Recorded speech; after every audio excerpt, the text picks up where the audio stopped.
Hey guys, this is Steven here with another video on how to play some of my favorite puzzles. This one is on Slitherlink. The grid size can be of any dimension, and in this example we have a 10 by 10. The objective of the puzzle is to connect the dots in such a way that it forms a single continuous enclosed loop around the board with no crossings. The dots themselves are connected orthogonally, not diagonally. So what I mean by that is a dot can have lines jutting out from it going up, down, left, right.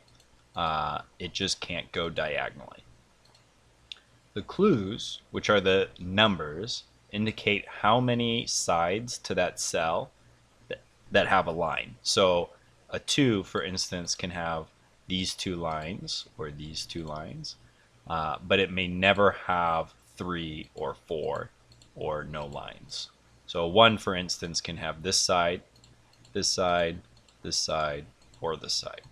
It can never have 2 like that or that. It can never have 3. And so that's what the numbers indicate. So you're only going to have a 1, 2, 3, or 0. You're never going to have a 4 because a 4 would create an enclosed structure. And remember, there can only be one giant enclosed loop. Now the empty cells, the cells that have no numbers, can have any number of lines surrounding it. So a 2, again, can only have 2 lines around it. But if you have a blank cell, it could have 3, it could have 2, it could have 1, it could have none. So you don't know how many lines are going to surround this cell here or this cell here. And that's about it as far as the rules. What I wanted to do though is show you what a completed puzzle looks like so you understand what I mean by creating a loop. So this here is a solved puzzle, obviously a much easier one, it's a much smaller one, but you'll notice that it's very straight edges, there's no diagonals, and it's one continuous structure that's enclosed. So if you kind of draw your finger around it, there's no exit, right? And each number has to have that indicated number of sides surrounded. So this 1 has only 1 side, this 2 has 2 sides, the 3 has 3 sides, and so forth. So as far as the tips and tricks that I have when solving these, the first and foremost thing you have to understand is that each dot is either going to have no lines jutting out from it or 2 lines jutting out from it. So for instance, if we focus on this dot, it's never going to have a third line, right? It's never going to have a third line because that would create an intersection or a crossing, and that just can't happen. So you can't ever have 4 or 3 lines jutting out. Now you may have a dot that has no connected lines to it. That's fine. But you can't have a dot that has 1, 3, or 4 lines jutting out. Now halfway through the puzzle as you're solving it, you might see a dot that has just 1 line, but by the end of the puzzle there's going to be a second line jutting out from this dot in any direction. So that is extremely helpful and something that you have to keep in the back of your mind.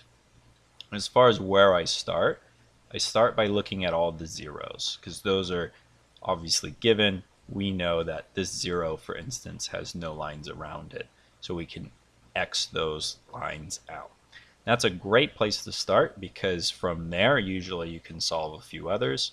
Here we have this 3. We know that this edge has no line, so all the others do. Same thing with this 3 here. We know that we can solve those. So that was a nice start. The next thing that I do is whenever I have a dot that has 2 lines already jutting out from it, I cancel out or X out the third and fourth possibility. So this dot, for instance, if you focus just next to the 3, it's already got 2 lines. So I can X out this third and fourth possibility because, again, you can't have a third line jutting out. So that's that. And I just go around and do that for all of the dots that I've solved. So here, for instance, is another dot that's got 2 lines already jutting out from it. So I can X out all of those. And that helps tremendously because now we've solved this 3, right? We can draw those lines. And we have this line, this dot here that's solved, so we can X that out. We have this 2 here that's got 2 sides already X'd out, so we can draw that. And this creates a nice little chain reaction because now you can see that we've been able to solve all of that. This one has been solved. So when you see the numbers grayed out, it means all 4 edges have been figured out. So we have one line here. We know now the next 3 sides are going to be X'd out. And so you can see kind of how the puzzle would start to unravel a bit. The next thing that I look out for is any dead ends. So what I mean by a dead end is an area of the board where a line cannot go into because it would not be able to escape. So what I mean by that is if we have an X up here, you know that these 2 dots can't be connected because this is a dead end. This dot here can't escape, can't go left, can't go up, can't go right. So again, remember, you can't have a dot with just one line, so that would be a dead end. And so we know that that would be X'd out on this side because that's not a possibility. Another example of a dead end would be if you had something like this. 3 X's around a dot, you know creates a dead end because these 2 dots can't connect. Right? You know that this would not be possible because this dot can't escape left, right, or up. And so whenever you see 3 X's like that, that's a dead end. Or anytime you're up against an edge, that could be a dead end. And then the corollary to that is when there's only one possible escape route. And so a good example of that is here, we see this 2. We know that this is the line. So that 2 is solved. But this has created a situation where there's only one escape route for both of these dots. So this dot here can't go left, can't go down, and it's come from the right. So it only has one way to go, which is up. And same thing with this dot. Only has one direction to go. Can't go right, can't go down, so it has to go up. And we've noticed that with this dot here. It only has one direction to go, which is down. Now that's the end of the road here because I don't know if it's going to go off to the left or off to the keep going down. So I can't solve any more right there. So I'll come back to that later. But that's about it as far as the escape routes and dead ends. Now there are some patterns that repeat and have an automatic solution to them. And the first patterns you need to know are the corners. So I'm going to show a couple examples. In the corners, you're either going to have a 1, 2, or 3. Now if you have a 1, there's 2 dead ends. Right? You can't have a line going into the corner with a 1 because what would happen is if a line went into the corner, it'd have to escape, and then you'd have 2 sides to a 1, and you just can't have that. So whenever you see a 1 in the corner, you can automatically X out the 2 sides there. A 3, it's the exact opposite. You can't have those sides being X'd out, so you have to have lines there. And a 2 would look like this, and I'll show you an example. So with the 3, right, you can't have something like this. That would be a dead end. So and you can't have anything like this because that would create a dead end here. And so you have to have 3s look like that in the corner. Now where the third line goes, I don't know. I can come back to that and figure that out. But this 3 I can draw there. And the 2 has to look like this for now because you can't have 2 lines parallel to one another. What's going to happen is it's going to look like this or it's going to look like that. And again, reason for that is you can't have the 2 lines like that because it creates a dead end. You can't have the 2 lines like that, so that creates a dead end. So what's going to end up happening is you're going to have a structure that looks like that or that. Now I don't know which one of the 2 it is, but I do know that no matter what, these 2 lines look like that. And what's helpful is with that being the case, we've solved this 1. And so we know that all those sides are now X'd out. And that created a single escape route here. because it can only go up. And same thing here, it can only go down, which solved that too, because again, there's only one escape route, and now we can X that out. And that's created a dead end, because you can't have a line going into those three X's, so we can draw an X there. So that was extremely helpful.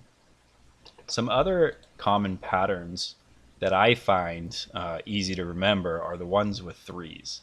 So the first thing is if you see any threes that are horizontal to one another or vertical that are adjacent, so here for instance there's two threes right next to each other, you can automatically draw this pattern, and I'll show you what I mean by that.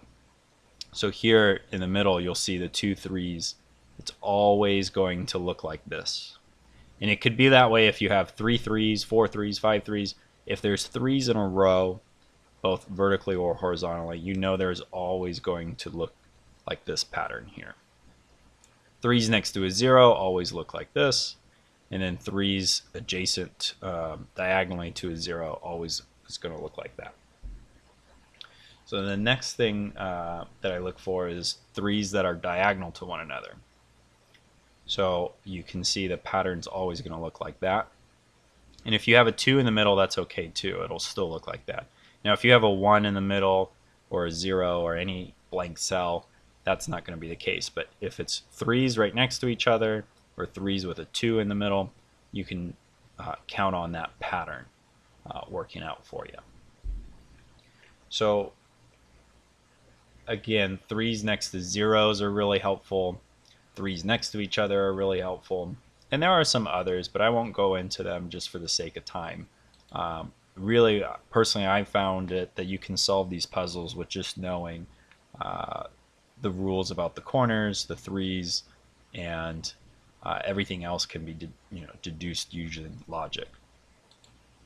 The last thing that I wanted to go over is closing loops prematurely. So what I mean by that is, if you ever come across a part of the puzzle where you can close down a loop, you really just can't do that. So for instance, if you look up here, this pattern, I know that these two dots cannot connect because it would create a closed loop, right? A closed pattern. And that's just not going to be possible. So another example is, let's say if we had something like this, you know that that's not going to work out. All right, and so we know with that being the case, this extends up here, and that helps tremendously.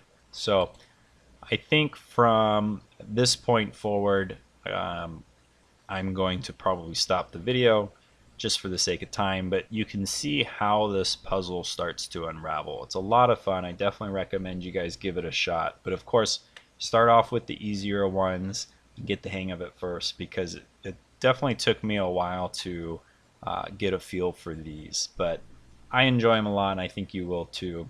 So if you have enjoyed this video, please hit that thumbs up button and subscribe for more videos in the future. Thanks everyone. Have a good day.